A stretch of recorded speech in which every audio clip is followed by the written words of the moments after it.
Hello everyone, आज के इस वीडियो में हम डिस्कस करने वाले हैं क्लास 9th केमिस्ट्री का एक बहुत ही important topic that is preparation of hydrogen. वैसे तो मैं इस लेक्चर पे इस टॉपिक पे वीडियो पहले ही बना चुका हूं, लेकिन आज मैं आपको सिर्फ ये बताने वाला हूं कि प्रिपरेशन ऑफ हाइड्रोजन से रिलेटेड रिएक्शंस आपको किस तरीके से याद करनी है। तो देखिए यहाँ पे इस चैप्टर में जो हाइड्रोजन चैप्टर है इसमें आपके रिएक्शंस वाले दो पार्ट्स आते हैं। एक तो related to the preparation of hydrogen की हाइड्रोजन को कैसे प्रिपेयर किया जाता है, और दूसरा है related to the chemical reactions of hydrogen, means hydrogen किस तरीके से रिएक्ट करती है। तो उसको हम किसी दूसरे वीडियो में डिस्कस करेंगे। आज मैं सिर्फ आपको बताने वाला हूं कि हाइड्रोजन को प्रिपरेशन के लिए आप किस तरीके से याद करोगे उसकी रिएक्शंस को। तो देखिए सबसे पहले आपको एक एक इंडिविजुअल रिएक्शन, सारी की सारी रिएक्शंस याद रखने की जरूरत नहीं है। आपको ये चीज कुछ याद रखनी है जिससे आपके लिए रिएक्शंस याद रखना बहुत इजी हो जाएगा। उसके लिए आपको पता होनी चाहिए एक्टिविटी सीरीज, रिएक्टिविटी सीरीज जो भी होती है आपने क्लास 9th में ही पढ़ा है, वो है आपका सेकंड चैप्टर में जो आप केमिकल रिएक्शंस के बारे में वहां पे पढ़ते हो। वहां पे आपने एक्टिविटी सीरीज के बारे में या रिएक्टिविटी सीरीज के बारे में पढ़ा है कि कौन सा मेटल सबसे ज्यादा रिएक्टिव होता है, उसके अकॉर्डिंग हमने डिफरेंट मेटल्स को रखा हुआ है। ऑब्वियसली हम सारे मेटल्स को तो यहाँ पे रख नहीं सकते, मैंने कुछ इंपॉर्टेंट मेटल्स को यहाँ पे रखा हुआ है। तो अब मोस्ट एक्टिव मेटल्स जो होते हैं वो होते हैं ये तीन, आपको यही याद रखना है। देखिए पोटेशियम, सोडियम और कैल्शियम। उसके बाद होते हैं ये तीन, मैग्नीशियम, एल्यूमिनियम और जिंक। उसके बाद होते हैं आयरन, कोबाल्ट, निकल एंड टिन। इसमें से भी आपको अगर याद नहीं रखना है तो केवल आयरन को याद रख लीजिए, दैट इज इनफ। और उसके बाद जो लास्ट आते हैं कॉपर, सिल्वर, मर्क्यूरी और गोल्ड। तो यहां पे कॉपर, सिल्वर, मर्क्यूरी और गोल्ड, ये चार मेटल्स आप लोगों के पास हैं। तो ये चार मेटल्स आप एक ग्रुप बना लीजिए। तो इन ग्रुप्स को आपको याद रखना है, करेक्ट। इसमें भी देखिए इन चारों को आप याद रखो ना रखो, इसमें कॉपर, सिल्वर और मर्क्यूरी को नहीं भी रखोगे तो भी चलेगा। तो कॉपर, सिल्वर, गोल्ड को आप याद रख लो, ये मेटल्स आपको याद रहते हैं ऑलरेडी। तो ये मेटल्स जो आपको याद रखना है, इनको याद ये रखना है कि इनकी रिएक्शंस नहीं होती है। तो इसका मतलब ये रिएक्शंस हमको नहीं पढ़नी है क्योंकि ये लीस्ट रिएक्टिव होते हैं विद वाटर। तो सबसे पहले क्योंकि हम वाटर से प्रिपेयर करते हैं, किस तरीके से प्रिपेयर करते हैं वाटर से, तो जो ये पहले तीन मेटल्स के बारे में मैंने आप लोगों को बताया, पोटेशियम, सोडियम और कैल्शियम। तो पोटेशियम, सोडियम और कैल्शियम को जब आप वाटर के साथ रिएक्ट करते हैं, क्योंकि ये बहुत ज्यादा रिएक्टिव होते हैं, तो ये कोल्ड वाटर के साथ भी रिएक्ट कर लेते हैं बहुत ही इजीली। तो यहां पे क्या होता है, हमको जस्ट जिस चीज की जरूरत है that is cold water. Cold water हमको मिल गया और कोल्ड वाटर से इनकी रिएक्शंस बहुत इजीली हो जाती है। अगले तीन मैग्नीशियम, एल्यूमिनियम और जिंक, इसकी रिएक्शन जो होती है वो होती है बॉइल्ड वाटर से, या बॉइलिंग वाटर, आप हॉट वाटर बोल सकते हो। तो यहां पे आपको बॉइलिंग वाटर चाहिए होता है। और जो नेक्स्ट मेटल है आपके पास 1, 2, 3, 4, इनके लिए और ज्यादा, क्योंकि थोड़ा सा और कम रिएक्टिव होते हैं, तो ये जस्ट बॉइलिंग वाटर के साथ भी रिएक्ट नहीं करते हैं, ये स्टीम के साथ रिएक्ट करते हैं जिसका टेम्परेचर कुछ और भी ज्यादा होता है। तो ये आपको देखिए, जब तक आपको रिएक्टिविटी सीरीज याद है तब तक आपके लिए बहुत आसान है हर चीज। अब देखिए इसमें और क्या याद रखना है, तो इसमें देखिए जो ये कंपाउंड्स हैं आपके पोटेशियम, सोडियम और कैल्शियम, क्योंकि वाटर के साथ प्रिपेयर कर रहे हैं, वाटर के साथ रिएक्ट कर रहे हैं, तो किस तरीके से याद रखेंगे। देखिए ये फॉर्म करते हैं इन मेटल्स को जब आप वाटर के साथ रिएक्ट करते हो, क्योंकि ये कोल्ड वाटर के साथ ही रिएक्ट कर लेते हैं।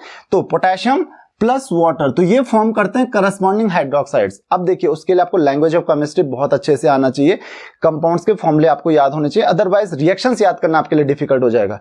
और ऐसे में याद करोगे तो आपको रिएक्शंस याद करने की जरूरत ही नहीं है। ये फॉर्म करते हैं करस्पॉन्डिंग हाइड्रोक्साइड्स, यानी इसको आप रिएक्ट करोगे तो ये फॉर्म करेगा KOH प्लस हाइड्रोजन, साथ में क्या लिबरेट करेगा, हाइड्रोजन। उसी तरीके से सोडियम है तो सोडियम क्या करेगा, प्लस H2O, इसको भी बैलेंस करते हैं तो ये फॉर्म करेगा NaOH प्लस H2 हाइड्रोजन। उसी तरीके से कैल्शियम है तो कैल्शियम क्या फॉर्म करेगा, कैल्शियम प्लस वाटर के साथ ये क्या फॉर्म करेगा, CaOH whole twice plus hydrogen. अब क्या करना है हमें, अब इन रिएक्शंस को सिर्फ और सिर्फ बैलेंस करना है, तो बैलेंस कर लीजिए। तो देखिए पोटेशियम, हाइड्रोजन यहाँ पे इस तरीके से ठीक से बैलेंस नहीं हो रहा है, इसको बैलेंस कर लीजिए तो 2KOH। तो उसी तरीके से सेम Na की भी हो जाएगी रिएक्शन, करेक्ट। तो 2NaOH प्लस H2, और कैल्शियम की भी उसी तरीके से हो जाएगी, तो यहाँ पे OH होल ट्वाइस हो गया, और यहाँ पे भी हमको लगेगा 2, यहाँ पे H2 लिखने की जरूरत नहीं है। तो ये आपकी ये रिएक्शंस बैलेंस हो गई। तो उसके बाद आपको जस्ट रिएक्शन बैलेंस करने की जरूरत है और ये रिएक्शंस आपको ऑटोमेटिकली बहुत इजीली याद हो गई। लेकिन अगले जो 3 मेटल्स होते हैं इनके साथ क्या है, ये ऑक्साइड्स फॉर्म करते हैं, ना कि हाइड्रोक्साइड्स। तो बस आपको यही ध्यान रखना है, बॉइलिंग वाटर के साथ ये ऑक्साइड्स फॉर्म करते हैं। तो देखिए यहाँ पे पिछले 3 मेटल जो शुरू के हैं मोस्ट एक्टिव मेटल्स, ये हाइड्रोक्साइड्स फॉर्म करते हैं और बाकी ऑक्साइड्स फॉर्म करते हैं। देखिए Mg प्लस H2O, तो ये क्या फॉर्म करेगा, ये फॉर्म करेगा मैग्नीशियम ऑक्साइड प्लस हाइड्रोजन, ये बॉइल्ड वाटर के साथ, राइट। या आप इसके नीचे लिख लीजिए बॉइल्ड। उसी तरीके से aluminium plus H2O, aluminium oxide. तो फॉर्मूले याद रखिए आप ऑक्साइड्स हाइड्रोक्साइड्स के, Al2O3, आपको पता है, ये भी याद रखने की जरूरत नहीं है, आपको लैंग्वेज ऑफ केमिस्ट्री ठीक से पढ़ना है तो आपको फॉर्मूले ऑटोमेटिकली समझ में आ जाते हैं। तो एल्यूमिनियम ऑक्साइड प्लस हाइड्रोजन। उसी तरीके से जिंक जो है, जिंक को अगर आप रिएक्ट करते हो H2O के साथ तो ये क्या फॉर्म करेगा, ZnO प्लस H2O। अब इसको बैलेंस कर लीजिए, यहाँ पे देखिए O3 है तो यहाँ पे 3 लगा दीजिए, करेक्ट। Al2 है, यहाँ पे 2 लगा दीजिए, तो यहाँ पे क्या बन जाएगा, 3H2 बन जाएगा। उसी तरीके से बाकी मेरे ख्याल से यहाँ पे H2 नहीं, H2 आएगा तो H2O नहीं आएगा। तो यहाँ पे जिंक, बाकी रिएक्शंस देखिए जिंक की भी और मैग्नीशियम की भी ये ऑलरेडी बैलेंस्ड हैं। तो इस तरीके से आप इनको याद रख सकते हो। इसके लिए मैंने क्या बोला, आयरन के लिए स्टीम की जरूरत पड़ती है, तो ये होता है Fe प्लस H2O। होता तो स्टीम ही है, होता तो वाटर ही है, लेकिन बिल्कुल बहुत ज्यादा वाटर जो होता है बॉईल होने के बाद जब स्टीम बना देता है, यानी कि उसका टेम्परेचर बहुत ज्यादा होता है, तो ये क्या बना देता है, ये बना देता है Fe3O4 प्लस H2। तो यहाँ पे आपको 3 लिखना पड़ेगा, यहाँ पे आपको 4 लिखना पड़ेगा और यहाँ पे भी आपको 4 लिखना पड़ेगा। तो ये आपकी रिएक्शन भी इस तरीके से बैलेंस हो गई। बहुत इजीली आप इनको अब याद रख सकते हो। तो देखिए इतनी सारी रिएक्शंस आपने सिंपली याद रख ली। किस तरीके से, एक्टिविटी सीरीज समझिए, शुरू के मेटल समझिए, पोटेशियम सोडियम कैल्शियम, ये बनाएंगे वाटर के साथ रिएक्ट करके, कोल्ड वाटर के साथ रिएक्ट कर लेते हैं और फॉर्म करते हैं हाइड्रोजन और करस्पॉन्डिंग हाइड्रोक्साइड्स। अगले जो मेटल्स होते हैं मैग्नीशियम एल्यूमिनियम जिंक, ये 3 मेटल्स क्या करते हैं वाटर के साथ, अब ये कोल्ड वाटर के साथ रिएक्ट नहीं करते हैं, हॉट वाटर के साथ रिएक्ट करते हैं, बॉइल्ड वाटर के साथ, बॉइलिंग वाटर के साथ रिएक्ट करते हैं और ये बनाते हैं करस्पॉन्डिंग ऑक्साइड्स एंड हाइड्रोजन। और आयरन जो है वो ऑक्साइड ही बनाता है, वो Fe3O4 बनाता है, लेकिन वो किसके साथ रिएक्ट करता है, वो रिएक्ट करता है स्टीम के साथ। तो इस तरीके से ये रिएक्शन आपको इजीली याद हो जाएंगी।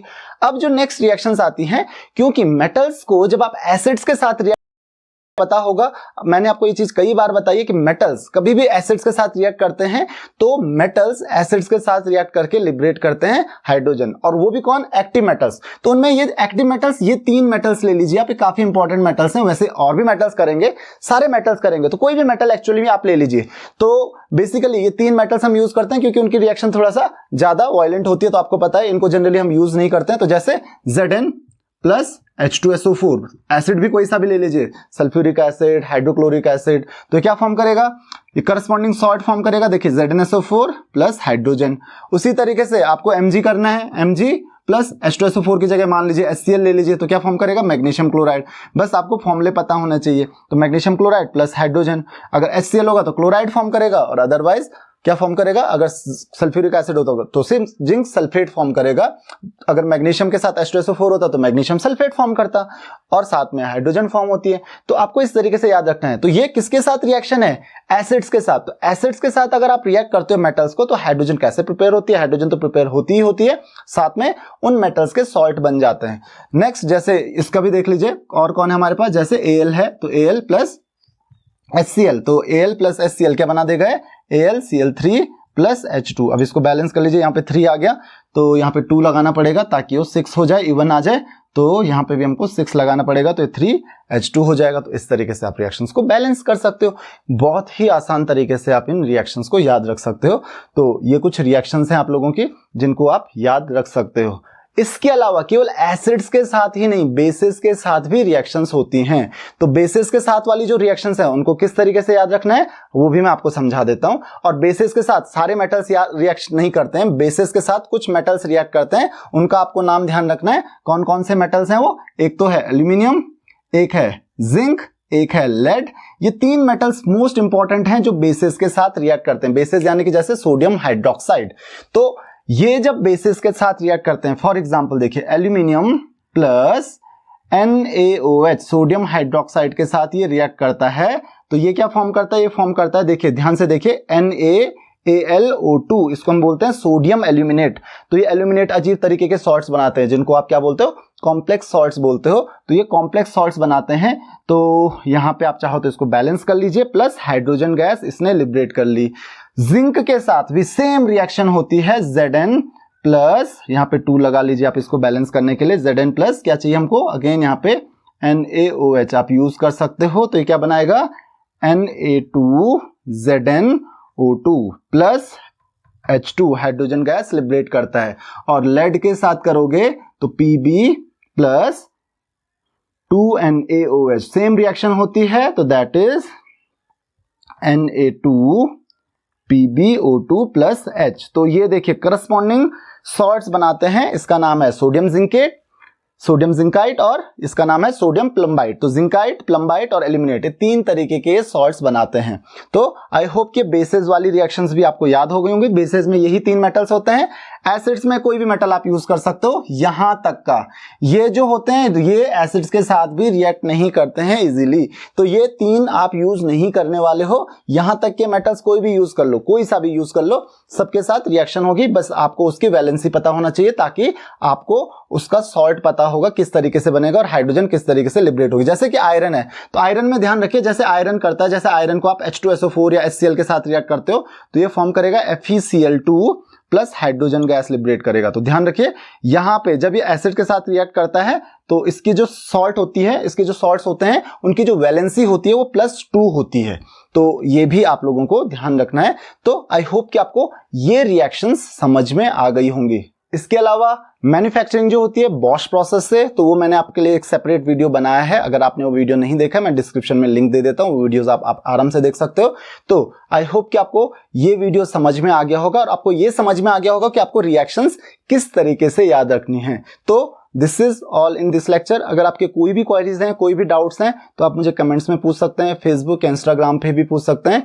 नेक्स्ट वीडियो में हम डिस्कस करेंगे कि आपको हाइड्रोजन की जो रिएक्शंस होती हैं, यहाँ पे हम केवल प्रिपरेशन कर रहे थे, ध्यान रखिए, हाइड्रोजन की जो रिएक्शंस होती हैं उनको किस तरीके से याद रखना है।